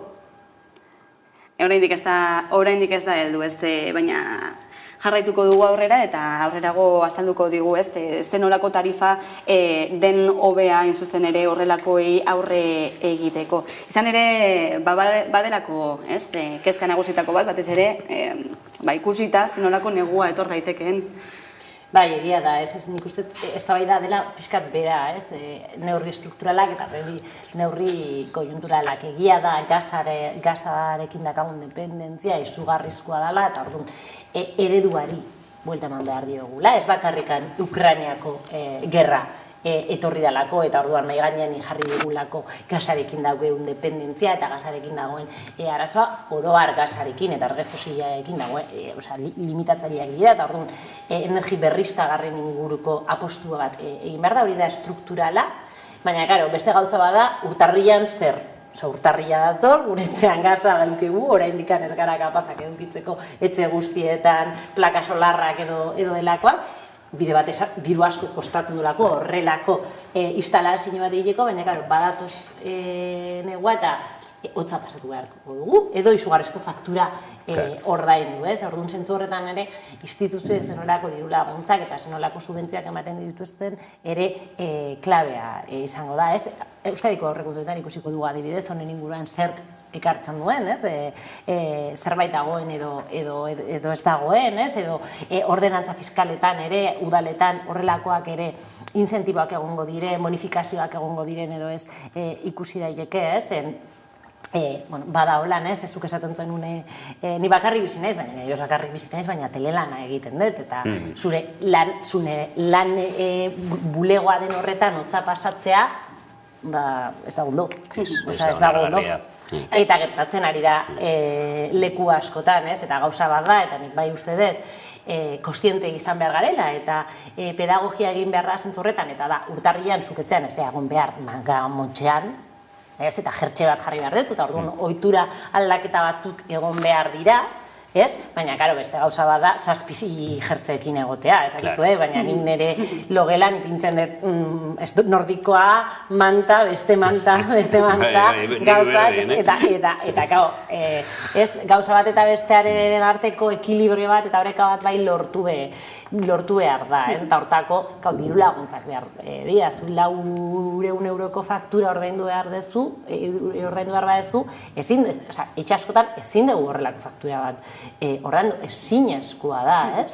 Herritarrek horrelako arazoi aurre egin behar dieten bitartean ere, gabonak heltzeko, geroz eta gutxiago falta den honetan. Polboroia daude supermerkatutan. Bai, badira, kutsua hor badago ez, airean, gabonak ikertu daudela, eta ikusteke, ez, ze nolako erabakiak hartzen dituzten udaletxeek, gabonetako argien inguruan, zuek zer iruditzen zaizue? Amatatu beharko lirateke, ez? Bai, nik ez daukasan entxerik, gastu nahiko tontua da, ez da, bai, badakit igual kontsuma incentibatzen dutela, ez da, komertxantek, nahi izango dutela. Baina, bueno, badakit, jendiak bai eskertzen duela, ambiente hori ni ez naz gabon zalea, ez daukat inolako espiriturik.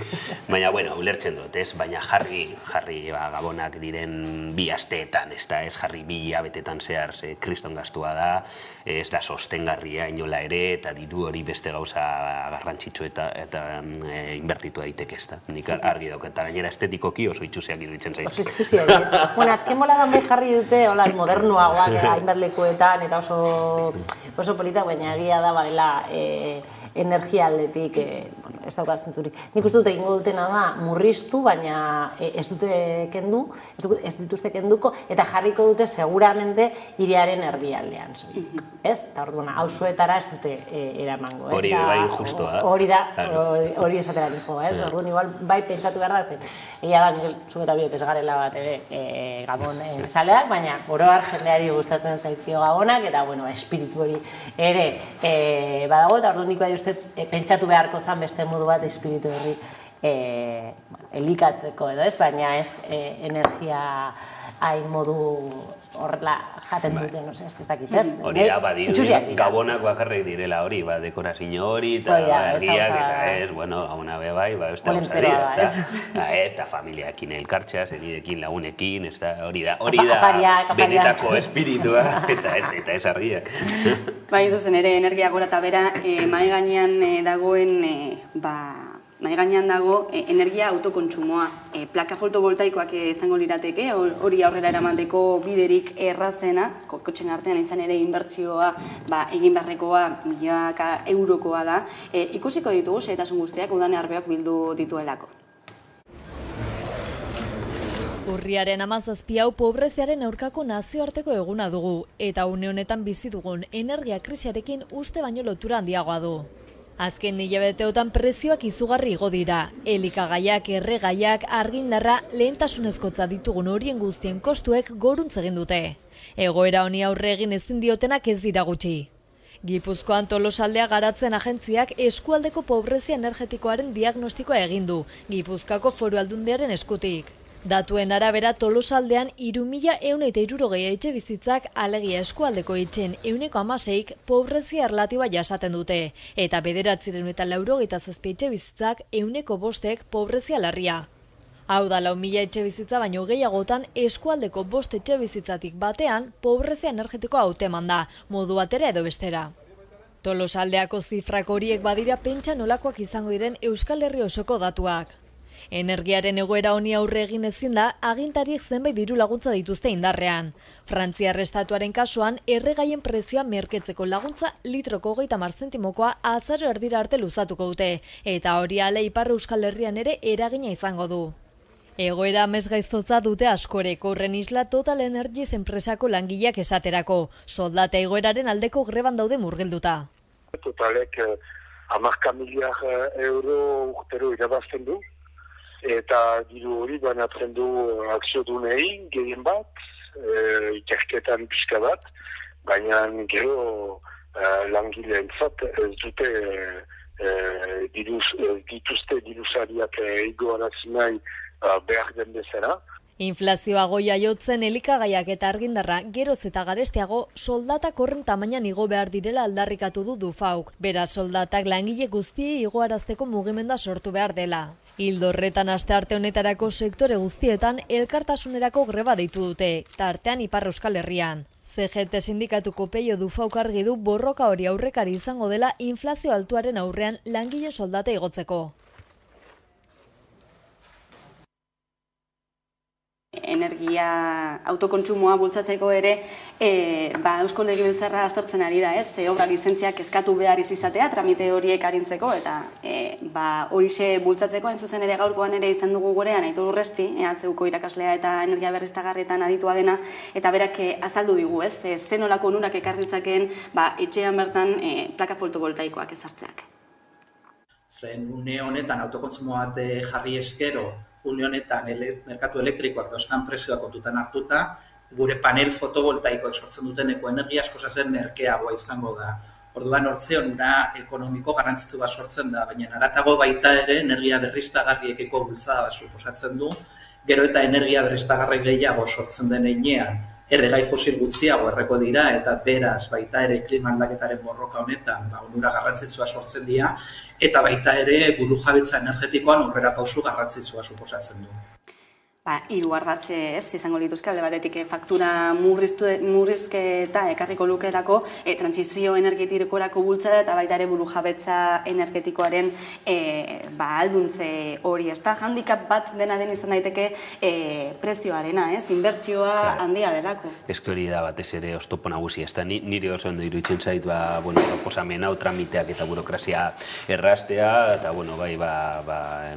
autokontsumoaren bide horretan egiteko interesgarria da, baina arindu behar dira presioak instalazioetan ez plaka solarretan. Nire santxasea da, hau momentuz bakarrik aberatxek edo ordaindu aldutela, eta gizartearen guztio ez dugula inolako aukerarik hau egiteko, orduan aztertu behar da estrukturalki nola merketu eta nola egin aksesible edo guztiontzako plaka solarrako egitzea etxetan.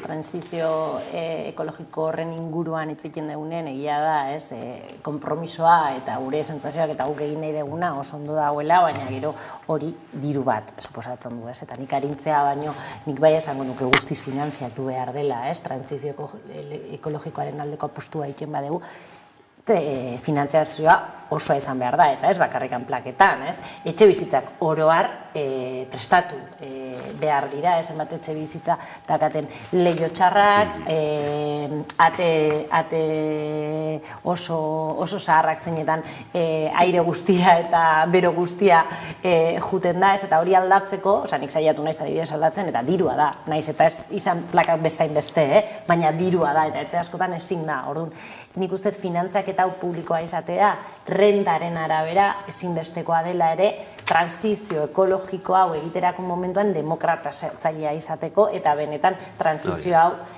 guztiona izateko, egia da, gero aberatzak egingo dute konsientzia ekologikoa izaten badute ere, porque sino berdin izango zaieta, ez dute egingo, baina sino egingo duguna da pobrezia energetikoa areagotu, eta pobrezia energetikoa existitzen den errealidade bat da, zen ez dute edukiko plaka fotovoltaikoak, baina aldi berean ez dute kalefakzioa ipiniko.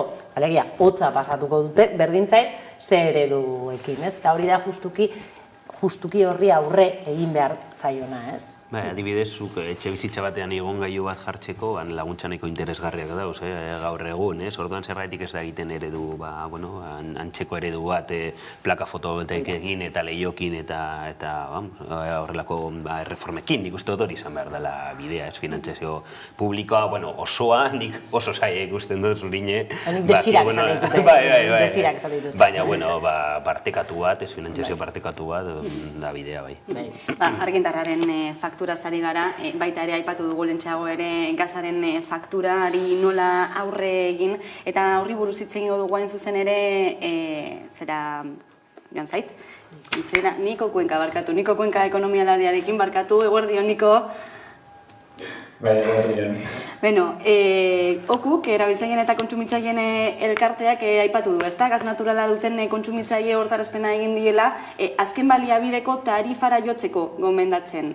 Zergaitik autu hori? Besteak beste, Espainiako gobernuak hartutako neurri esker, diru laguntza jasotzen dutelako halako kontratuen bitartez, gasa kontsumitzen duten edo kontratatzen duten horiei, ezta? Orain arte, betian egon izan dira bi tarifa mota, alde batetik librea eta regulatua izango litzatekeena. Regulatua da zuek aipatu duzun tur edo azken baliabideko tarifa hori, eta gobernuak egin duen aldaketa izan da, tarifa honen bitartez pairatuko den edo tarifa honek izango duen prezio goerari muga jarri dio. Bai, honek askoz erakargarriago egiten dau tarifa libreekin konparatuta. Ez da, gitxo gora bera, eta azkenengo datuak begiratuta, tarifa honen bitartez sortzen den prezioa 6 zentimoko prezioa izango litzateke kilobatio orduko, ez da. Honek askoz merkeagoa suposatzen dau tarifa regulatuarekin, tarifa librearekin konparatuta, ez da. Esan barra dago dena dela, honek zentzu batean, trampa moduko bat duela atzean, azken batean gobernuak muga, topea jarri dio prezioari, bai, azken batean honek defizita sortzen dau, azken batean enpresa energetikoek, kasu honetan gasen enpresek, ezingo dute prezio hortik gora fakturatu, ezingo diete bezeroi prezio horretatik gora fakturatu, baina hor defizita sortzen da, eta defizit hori estatuko aurrekontu orokorren kontura aldatuko da, hau da, kontsumitzaile guztiek ordainduko dute defizit hori hurrengo urteetan tarifa regulatua zein librea izan da ere. Baina egia da, askoz merkeagoa dela, azken batean gobernuak topea jarri diolako gasaren prezioari. Murrizketa hori berazten norbanakoek antzemango dutela, baina dena den irabaziak bardinak izaten jarraituko dutela, ez? Dena den, aipatu duzun muga hori, merkatu librean ez da ezarri, ez da? Eta hortxe dago arazoa, mugarik ez dagoela hortxe. Hori, azken batean egia da, tur tarifa hau, azken baliabideko tarifa hau, batez erabiltzen da, bono soziala ditzen den horretarako, hau da, diru sarreran nahikorik ez dutelako, edo zaurgarritasun egoeran egon daitezken horientzako sortu zuen bono soziala, gobernuak laguntzen zuena, eta hauek behartuta zeuden azken baliabideko tarifa hori, tur tarifa hori hartzen, ezta? Eta hori da gobernuak guain hobestu duena.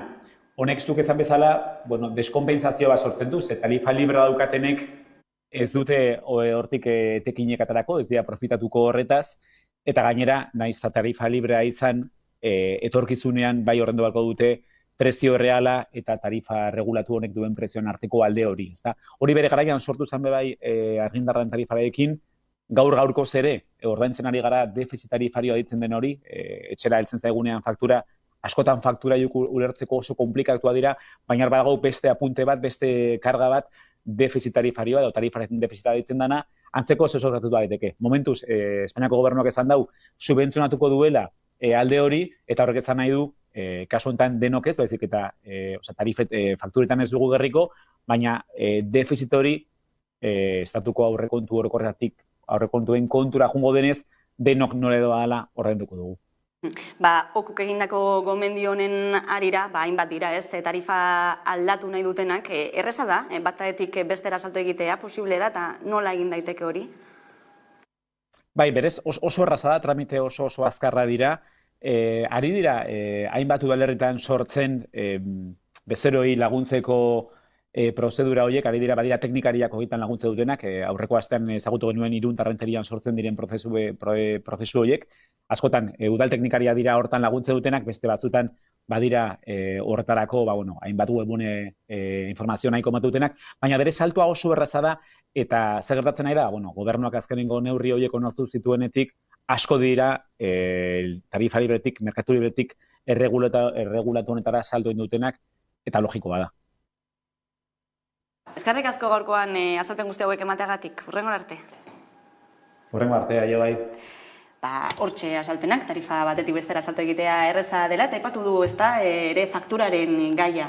ze zaila den batzuetan, ez? Eta ze zaila den inork azaldu izan gabe horretik, faktura horiek interpretatzea, ez? Herritarren esku eta baita ere, hain zuzen ere, fakturak goraka doazen momentu batean, ez? Zenolako garrantzia duen horrek. Bai, niri heltzen zaidan bakoitzan saiatzen ez dena desifratzen da ulertzen, baina komplikatu da, bai, ze gastu batzuk, ez dituzte oso ondo saltzen, eta, bueno, gero bere konpainia bakoitzak nahi duena egiten du gainera, eta nahi duen faktura bidaltzen du, eta, bueno, baina egia da, merkatu erregulatura eta azken baliabiadeko tarifa honi aldatzea interesgarria dela, baina gertatzen dena da jendeak ez dakiela nola egin, eta ez dakiela igual ere existitzen dan, aukera hau.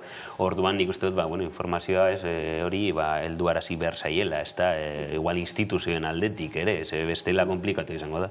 Interesak egon badaudelako.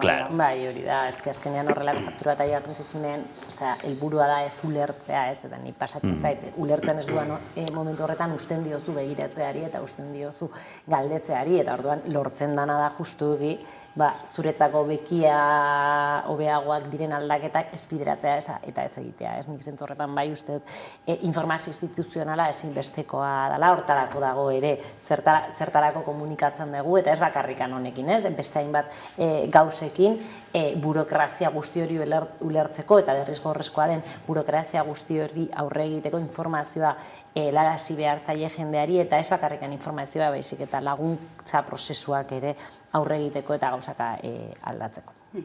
Hemen utziko dugu energiaren gaia. Beste bati salto egingo digu, politika alorrera begira jarriko gara, eta hain zuzen ere Eusko Jaurlaritzak asteburuan zehar argitaratutako soziometroari begira datu bat eta titular nagusiena izango litzatekeena, ez? Gero xehetuko ditugulako beste datu batzuk, baina inkestek jeltzalei ematen dietela garaipena lurralde guztietan eta 3 euskal hiriburuetan. Zuek, zer nabarmenduko zenukete? Lehenengo irakurketa hori EAJ oso indartsu dabilela eta gestioak instituzio guztietan dirudi ez diola faktura asko pasatzen, eta kontrakoa ze instituzio gehienetan igotzen da, ez da. Badirudi gizartean zati nabari baten babesa duela EAJak, batez ere Bizkaian gainera, Bizkaiko zifrak oso altuak dira, ez da, esan aldugu Bizkaia berriro ere EAJaren feudo bezala agertzen dela. Adibidez, Gipuzkoan aldiz, leia asko dagoela, ez Gipuzkoako aldundian, badirudi, eta edozein gauza gerta daiteke EAJ eta EH Bilduren diferentzia ez da oso handia, 3 puntukoa hortik dabil, eta gero beste leia egon alda Gasteizeko alkatetxan, ez dago bakarrik hor leian EH Bildu, baizik eta PSE bai, ez da, 3 alderdien arteko leia interesgarria izango da hor. Eta gero, nik egiten dudan bigarren irakurketa igual plan orokor batean, ez da Euskal Autonomia Erkidegoan bipartidismo imperfekturako bide batean gabiela, ez da, lehen urteetan zehar oso parlamentuan itxa eta oso alderdi eta sigla asko ikusten genuen errepresentazio handi batekin, baina gaur egun EH Bilduk eta EAJak gero eta potere gehiago hartzen dute bere eskuetan instituzioetan.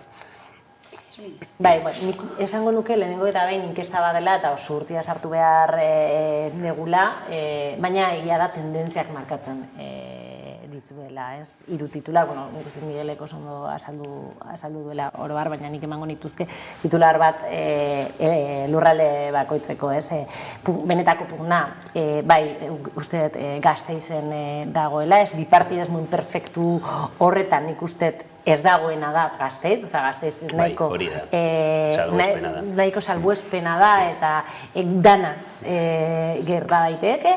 Egia da eta oso importantia da, inkesta hau Gasteizen egin dela EAJaren hautagaia zer den zein den jakin gabe, eta hori ere baldintzatu dezakela asko zen momentuntan Gasteizen leia dago 3 alderdien artean, baina alderdi bat ez dakigu urtaran errepikatuko duen, edo ez duen errepikatuko, hurrengo egunetan jakingo dugu, eta hau bai ekarri dezake nik uste ondorioak.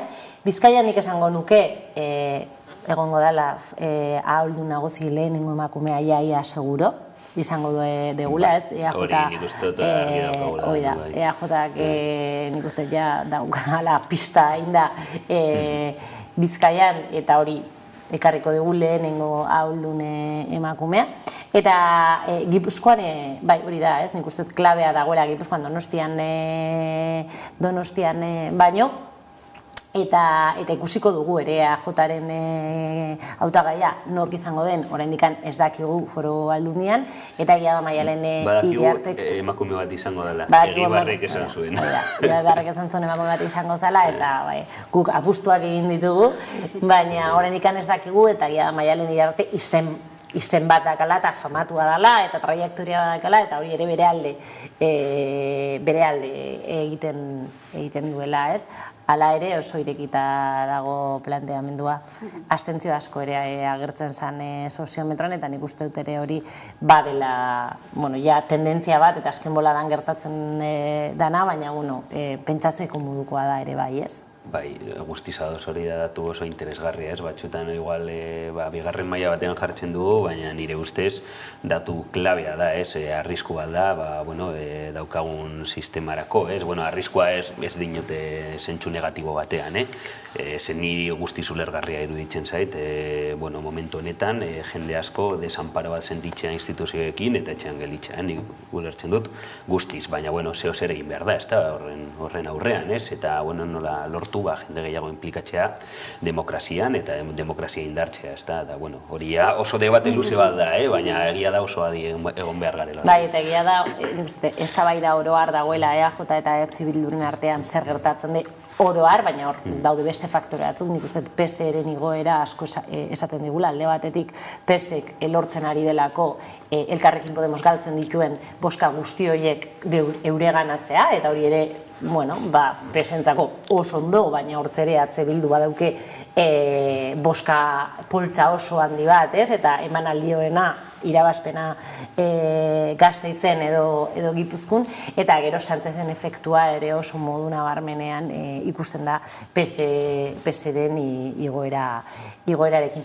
Gero egia da Alderdi Popularra berreskuratzen duela bere indarra, eta hori ere eman behar digu zer pentsatzeran, Gasteizen igotzen da, bere feudo historikoa izan den horretan igotzen da, eta Donostin uste dut baita igotzen dula, eta ja ez dago Borja Sémper, baizik eta beste profil pixkat ahulago bat, eta nik uste dut soziometroak ematen digun galtzaileen handiena Elkarrekin Podemos dela, ez? Hori ze galdetuko nizuen, ez? Zin puntutan usten du inkesta honek Elkarrekin Podemos? Emaitza pobreak dire egia da, ez? Eta, gora berazko izan dituen alderdia da, ez da? Eta igual horregaitik, hor egon diren lidergo aldaketen gatik eta estabilitate faltagatik, horrek azkenian faktura pasatzen zaio, eta EH Bilduk bai berreskuratu du bere garaian Podemosera jundiren hautesle asko, ez da.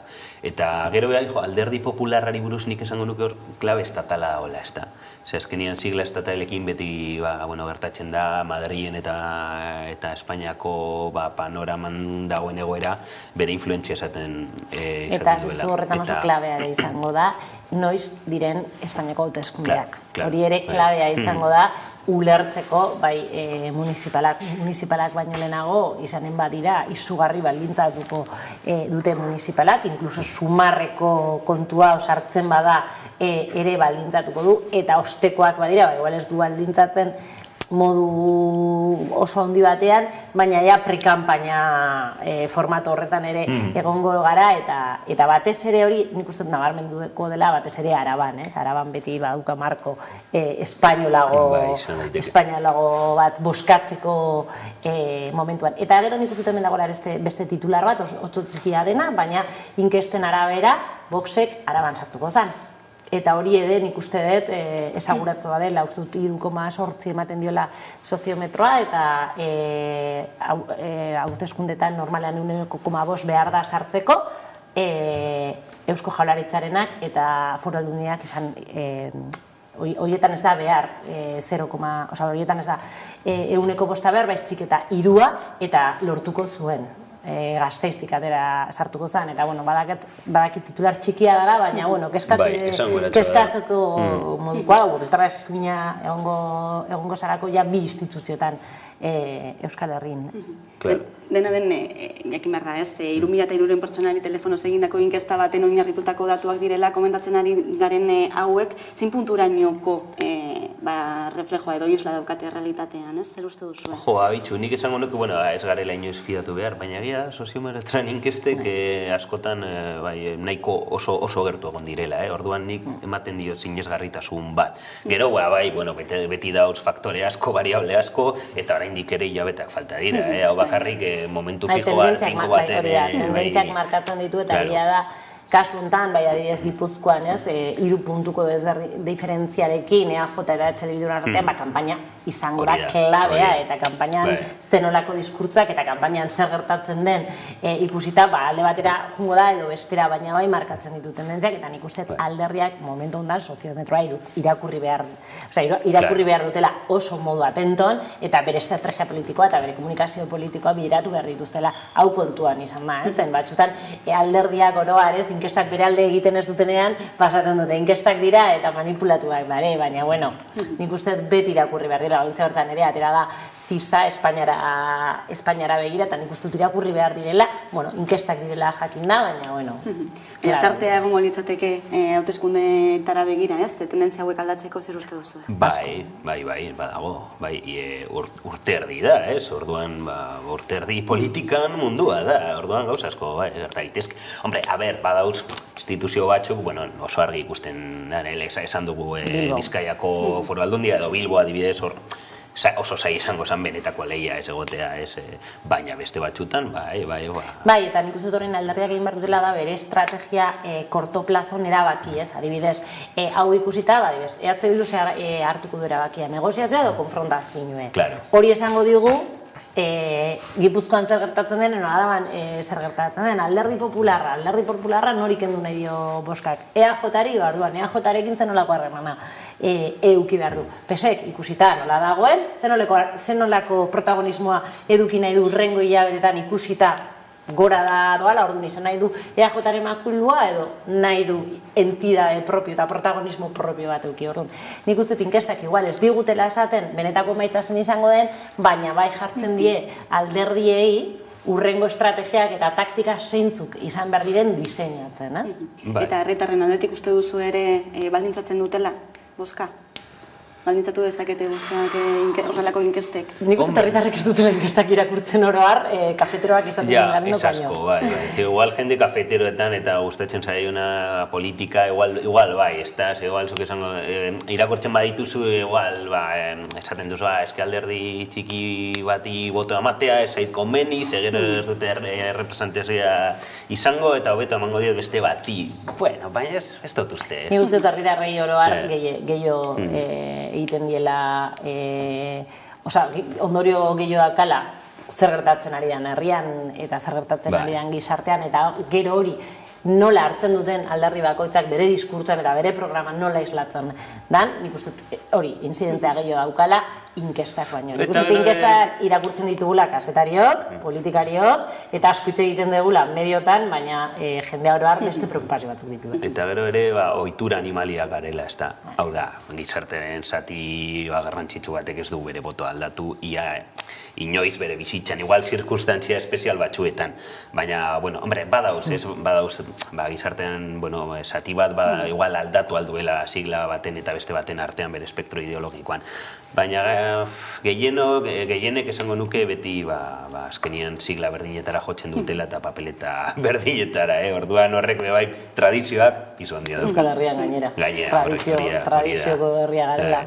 Solasaldia amaitzen joateko ere gogora ekarriko dugu asteburuan gertatutako gertakari bat, hain zuzen ere Basauriko jaietan emandako liskar bat, galtzak eramateagatik sokatira txapelketan parte hartzea galarazi diotelako neska bati, Basauriko jaietan esan bezala, uste dut irudiak baditugula, liskar horri buruzkoak, hain zuzen ere herriko kuadrilek diote, adostutako arauak urratu dituela mutilen jantziak eraman behar dituztela eta emakumezkoen jantziak, hori adostuta dagoela kuadrilla guztien artean jaiko arauak badirela eta urratu dituela, argudio hori eman dute, eta zuzen ere berretsi dute, esentziari eusteko modua badela jantzkera horri fidel izatea, ez dakite nola ikusten duzuen gertatutakoa? Niri asko, niri ikusi nuenean burura etorri zitzaidan Jaskibel eta alardea, ez? Nik uste baso komunikante bat dagoela bien artean, ez? Oso zaila da ulertzea, modu progresista batean edo modu feminista batean, ez? Tradizioari erreferentzia egin, eskubide batzuk urratzeko, ez? Eta niri min asko ematen dit nola emakume bat besteratzi, ez? Esaten dion, eta herrieta botatzen dion, ez? Baina egia tradizioak oso gure muinean daudela eta min bezala sentitzen dugula tradizioari traizioa egitea, ez? Baina traizioa egin behar zaio. Eta gainean nik uste hemen instituzioak hartu emana egin behar duela, justuki gatazka, momentu bat izan den gatazka bat ez kronifikatzeko eta ez strukturala egiteko, eta hau da adibidez Irunen eta Oiarbin gertatu intzana, ez? Hasiera batean gatazka bat bezala sortu zezakena, izugarrizko gatazka kroniko bat bezala sortatu da. Nik uste dut izugarrizko ausardia zegontzala emakume hori, eta nire babes guztia helarazi nahi diot, bakaitzak ez dakitzea arazoa dagoen prakak ipintzeagatik, emakume bat nik prakak eramaten ditu, edo izan bat gona ipintzeagatik, ez? Tamalgarriak diak. Bai, guztiz onartezina da gertatutakoa eta onartezina ere herriko kuadreiek hartu duten jarrera. Bai, eta tradizioak izango dira, baina aldatzen dira tradizioak eta naturaltasunez hartu behar ditugu aldaketak. Eta ez badia aldatzen aldatu behar ditugu, ez? Aldatu behar ditugu, hori da, eta bai, egia da instituzioek parte hartu behar dutela, bai. Eta bai, adibidez ezin da gertatu, ez, Irunen eta Hondarriben ikusi dugun kronifikazioa, ez, arazo honekin. Eta aldiz, behitu hartu behar dugu eredu bezala, Lekitxon ikusi duguna. Lekitxon orain plastikozko antxarra jarri dituzte, eta bai San Pedro egunean emakume batek kaisarranka antxatzen du, eta naturaltasunez hartu dute herritarrek, eta ez da ezer gertatzen. Hori da bidea. Aurrekariak egon badirelako, eta horten gainera, ez da? Beraz, hortxe, hausnaketa horiekin agurtuko gara, gaurkoan. Eskerrik asko Zuriñe Rodríguez, eta eskerrik asko Miguel Aizpuru beste behin gurean izateagatik, eta ordubietatik aurrera, eguneko albiste nagusiak Carolina Suárez lankidaren eskutik ondizan.